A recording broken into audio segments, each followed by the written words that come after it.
Hello everyone, welcome back to a new video. Today I will be sharing with you an update on our patio cover 2 years later.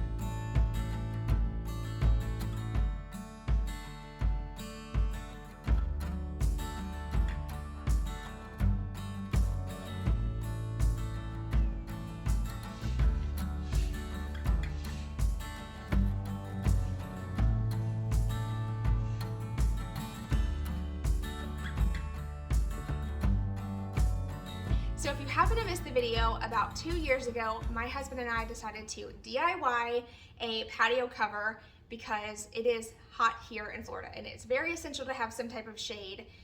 So instead of us buying one of those pop-up canopies or like a big umbrella, we decided to have a little bit more of a permanent solution, especially since we spend a lot of time outside. At the time of the video, we spent about $400 to create this. Now keep in mind the price is going to be totally different now just due to, time and price increases and stuff like that. But that video blew up. Way more views than I anticipated on getting, and I got a lot of comments as well, and a lot of questions. So I thought I would make an update on this and answer some of the most common ones today. So the most common question was, how is it holding up 2 years later? And I'm proud to say she looks great. She looks just as good as the day we built it. And yeah, we've been through 2 tropical storms, 1 major hurricane, which was terrifying, by the way, and it did not budge. It held up nice and strong. There's been absolutely no issues with it. So I think we did a pretty good job considering we don't build stuff and it's holding up pretty good. Knock on wood. I don't want it to crumble tomorrow.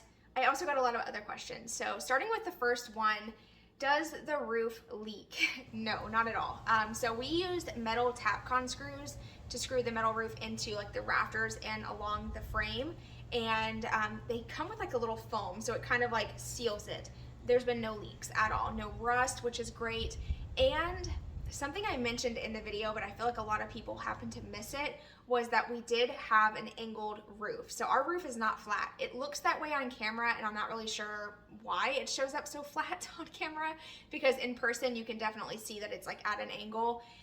So yeah, don't ever do a flat roof. It will definitely hold water, and you want to always make sure that water can run off. So no issues with our roof so far, thankfully.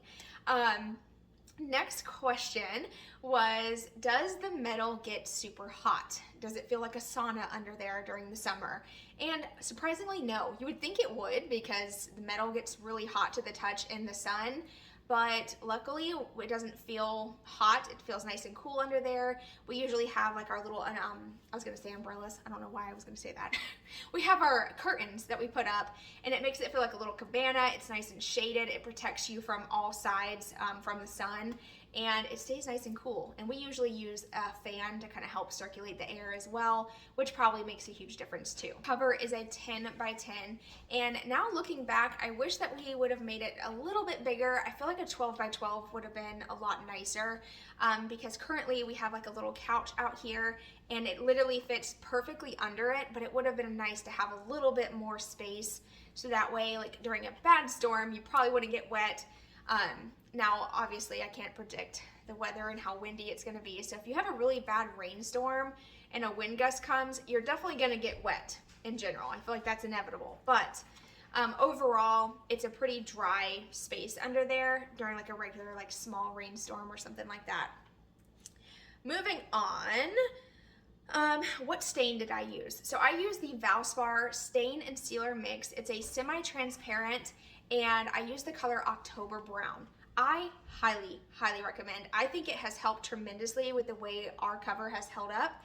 It has protected the wood from the rain and the moisture, and it looks great. It still looks almost as good as it did the day I stained it, and I loved it so much that we recently just did our whole privacy fence in the same brand and the color, so everything matches. It looks really nice. Let's see. Speaking of stain, a lot of y'all asked why I didn't stain the boards first, and to be honest, that was more of a mistake on our part. We definitely should have stained the boards before we put them up, but we were being really impatient. We were really excited, and we always, usually when we do projects like that where my husband's helping, we work on a pretty tight timeline because of him working. So it was throw it up, I will stain it later type of thing. But I would definitely recommend staining your boards before you put it all together. It would make it a lot easier because it took me a long time to get into all those little nooks and crannies, but I didn't mind at all.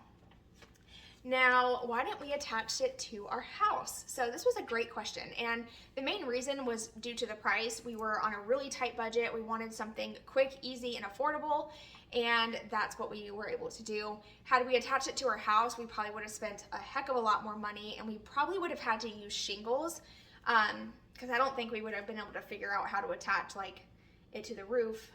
I don't know. And I feel like it would have been lower. I don't know how to attach it to our house. Like the type that it is now, it's more of like a freestanding look. I don't think that this is what I would want attached to my house. If I was to do a porch that's attached, it would be screened in. It would have like an angled roof. We don't plan on attaching this particular one to our house ever. But that is always an option. Just make sure that you look up in your area, like permits and codes and things like that. You don't want to go and attach stuff to your house and not pull a permit, because you could get in trouble and get fined, and that's a whole new ball game I don't want to be a part of. So make sure you do your research. After posting the video, we did make a little bit of modifications. So we did add some angled bracing to each of the 4x4 posts. This just helps make the entire cover a lot more sturdy. So this is definitely an essential step you don't want to skip. It was very needed.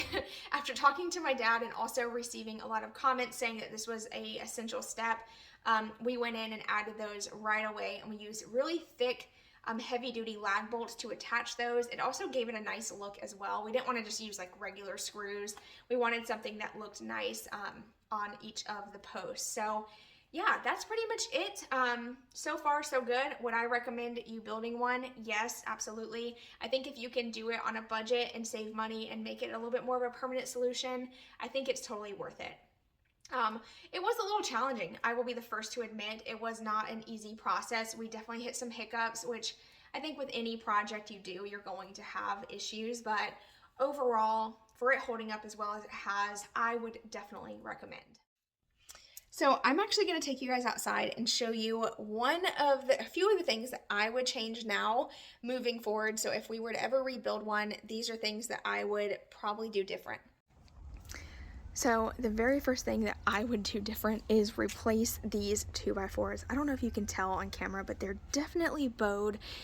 All of the wood at Lowe's was like really horrible that year, and you can definitely see some curve in this one. It's not due to the structure itself. They were like that when we installed them. So definitely would have got better wood.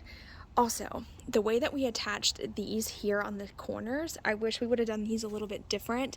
This one looks fine, but let me show you on this one. It's this one. I think it's this one. Yep. See how it butts up right there? It's just not I don't like it. I wish it would have like met up a little bit better. So I would definitely do like a better design on the edges there. One more thing that I would change is instead of using 4x4 posts, I would have preferred to use 6x6 posts, just so that way it looked a lot chunkier and I don't know, just a little bit nicer. I think that if this was a little bit thicker, it would look a lot better. So that's just a couple of the things that I would have changed, but overall, I'm very happy with it. Alright y'all, so that is actually going to be it for today's video. I hope you enjoyed the update. Hopefully it was helpful and answered some of your questions. If you have any other questions, like I said, make sure you leave them down below in the comments and I'll do my best to get back to you. But I hope y'all have an amazing rest of your day, and I'll see all of you in my next video. Bye y'all!